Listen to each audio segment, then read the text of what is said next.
Hi, last video unit 3 Lagrange வச்சு ஒரு sum solve பண்ணிருந்தோம்.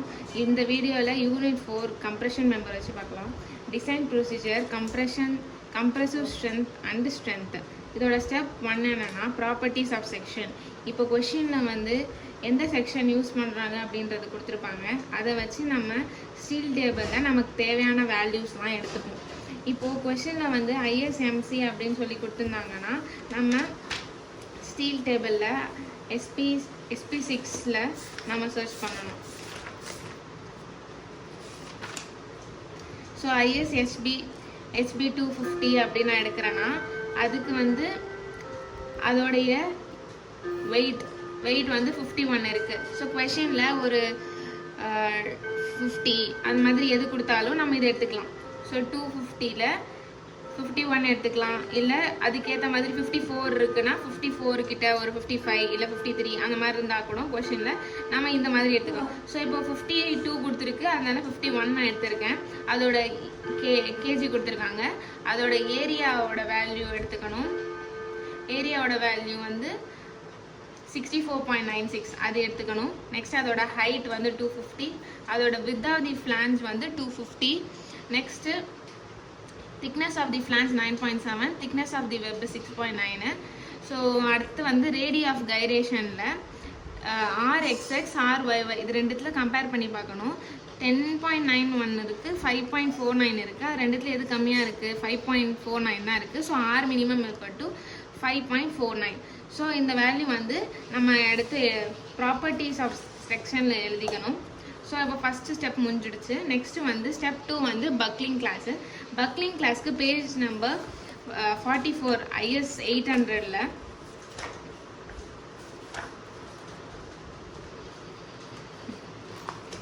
இப்போ பேஜ் நம்பர் 44ல் இப்போ ரோல்டு ஐ செக்ஷன் இருக்குன்னா அதுக்கு ஃபார்முலா இங்கே கொடுத்துருப்பாங்க. பக்லிங் கிளாஸோட ஃபார்முலா வந்து H/BF.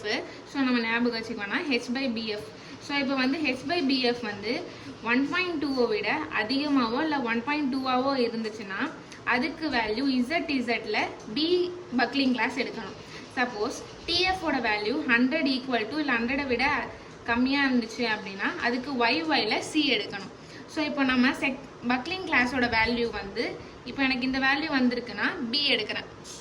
இது ஹெச்ன்றது ஹைட் இருக்கும்ல, ஹைட் வந்து 300 டிவைடட் பை BFன்றது நமக்கு ஸ்டீல் டேபிளில் BF வேல்யூ இருக்கும். ஸோ அதை டிவைட் பண்ணி எனக்கு ஆன்சர் என்ன வருதோ அதை பேஸ் பண்ணி நம்ம பக்லிங் கிளாஸ் சூஸ் பண்ணணும். இப்போ B வந்திருக்குன்னா பேஜ் நம்பர் 35 எடுத்துக்கணும். பேஜ் நம்பர் 35ல பக்லிங் கிளாஸில் ABCD அப்படின்னு இருக்கும். ஸோ இப்போ நம்ம B எடுத்துக்கிட்டோம்னா அதோட ஆல்ஃபா வேல்யூ 0.34ன்னு இருக்கும். ஸோ அப்போ 0.34 நம்ம எடுத்துக்கணும். So it depends upon section to find alpha value second ஸ்டெப்பில் முடிஞ்சிடுச்சு.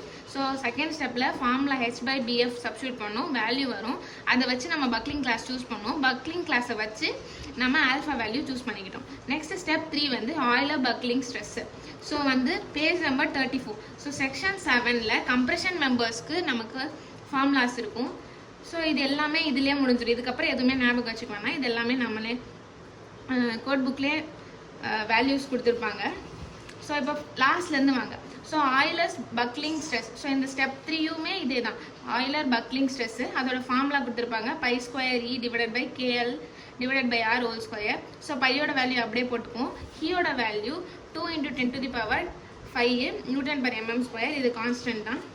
ஸோ நெக்ஸ்ட் வந்து டிவைடட் பை KL வந்து நம்ம எப்படி சூஸ் பண்ணோம்னா ஸோ டிபெண்ட்ஸ் அப்போ வந்து என் கண்டிஷன்.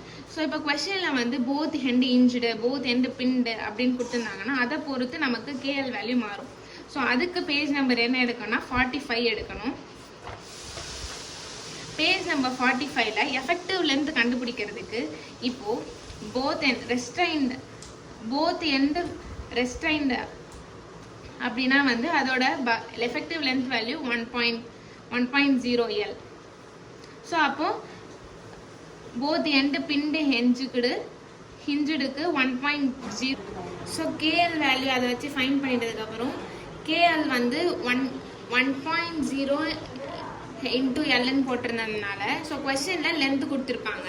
ஸோ 1 × லென்த்தோட வேல்யூ இப்போ 3000 அப்படின்னா 1 × 3000 3000 mm வரும். ஸோ அப்போ KL ஓட வேல்யூ 3000. ஸோ அதனால அந்த KL 3000 சப்ஸ்டியூட் பண்ணிப்போம். R மினிமம் அந்த எடுத்தோம்ல, இந்த இடத்துல R மினிமம் எடுத்தல அதை சப்ஸ்டியூட் பண்ணி FCC கண்டுபிடிச்சிரும். ஸோ நெக்ஸ்ட் வந்து ஸ்டெப் 4ல் வந்து அதே பேஜ் நம்பர் 34ல் நான் டைமென்ஷனல் ஸ்லெண்டர்னஸ் ரேஷியோ. ஸோ அதுக்கு மேலே இருக்குது பாருங்கள், ஆயிலர்ஸ்க்கு மேலே நான் டைமென்ஷனல் எஃபெக்டிவ் ஸ்லெண்டர்னஸ் ரேஷியோ இருக்கும். அதோட formula √FY divided by FCC. So FYயோட வேல்யூ நமக்கு 250. ஸோ அதுக்கப்புறம் டிவைடட் பை FCC. இப்போ நம்ம கண்டுபிடிச்சிடலாம் ஆயிலர் ஸ்டெப் 3. ஸோ அதை டிவைட் பண்ணி ரூட் எடுத்தோம்னா நமக்கு ஸ்டெப் 4 முடிஞ்சிடும். ஸ்டெப் 5 வந்து டிசைன் கம்ப்ரசிவ் ஸ்ட்ரெஸ். அதுக்கு வந்து பேஜ் நம்பர் 34ல் அதுக்கு மேலே இருக்கும். ஸோ FCD இங்கே போட்டிருக்க பாருங்க, design compressive stress FCD. So அதோட ஃபார்முலா இருக்கும். அதுக்கு தீட்டா வேல்யூ வந்து நமக்கு 0.5. ஸோ அதுக்குமே ஃபார்முலா கொடுத்துருப்பாங்க. ஸோ நெக்ஸ்ட் வந்து அது எல்லாத்தையுமே சப்ஸ்டியூட் பண்ணுறோம். FYயோட வேல்யூ 250, காமா M0ஓட வேல்யூ 1.1, அப்புறம் 5ஓட வேல்யூ நம்ம சப்ஸ்டியூட் பண்ணணும். இது வந்து இங்கே வேல்யூ நமக்கு 4th ஸ்டெப்பில் இருக்குது. நெக்ஸ்ட்டு இது எல்லாத்தையுமே சப்ஸ்டியூட் பண்ணும்போது FCD வேல்யூ கிடைக்கும். நெக்ஸ்ட் ஸ்டெப் 6 வந்து டிசைன் கம்ப்ரசிவ் ஸ்ட்ரென்த் வந்து PD வந்து பேஜ் நம்பர் 34ல் இருக்கும். ஸோ இங்கே இருக்க பாருங்க, டிசைன் கம்ப்ரசிவ் ஸ்ட்ரென்த் PD = PD-ஓட ஃபார்முலா AE × FCD. ஸோ அப்போ அதை சால்வ் பண்ணோன்னா AEங்கிறது நமக்கு ஸ்டீல் டேபிளில் ஏரியா எடுத்துருப்போம்ல, ஸோ அதை சப்ஸ்டியூட் பண்ணோம். FCDக்கு இப்போ லாஸ்ட் 5th ஸ்டெப்பு கூட இன்டூ பண்ணும்போது நமக்கு ஒரு வேல்யூ வரும். ஸோ அதுதான் வந்து 5th step. 6th step compressive strength. Next step 7 வந்து ஒர்க்கிங் லோட். ஒர்க்கிங் லோட் அப்படின்னாலே ஒர்க்கிங் லோட், ஃபேக்டர் லோட் எல்லாமே ஒன்று தான். ஸோ அதுக்கு ஃபார்முலா வந்து P டிவைடட் பை 1.5. ஸோ அப்போது PDங்கிறது நமக்கு கிடைச்சிருக்க ஸ்ட்ரென்த், PD டிவைடட் பை 1.5 பண்ணால் நமக்கு ஒர்க்கிங் லோட் கிடைச்சிடும். ஸோ 1.5 தான் factored load. PD divided by factored load தான் வந்து நமக்கு ஒர்க்கிங் லோட் அப்படின்னு சொல்கிறாங்க. இதுதான் வந்து டிசைன் ஸ்ட்ரெஸ் அண்ட் ஸ்ட்ரென்த்தோடைய டிசைன் ப்ரொசீஜர். தேங்க்யூ.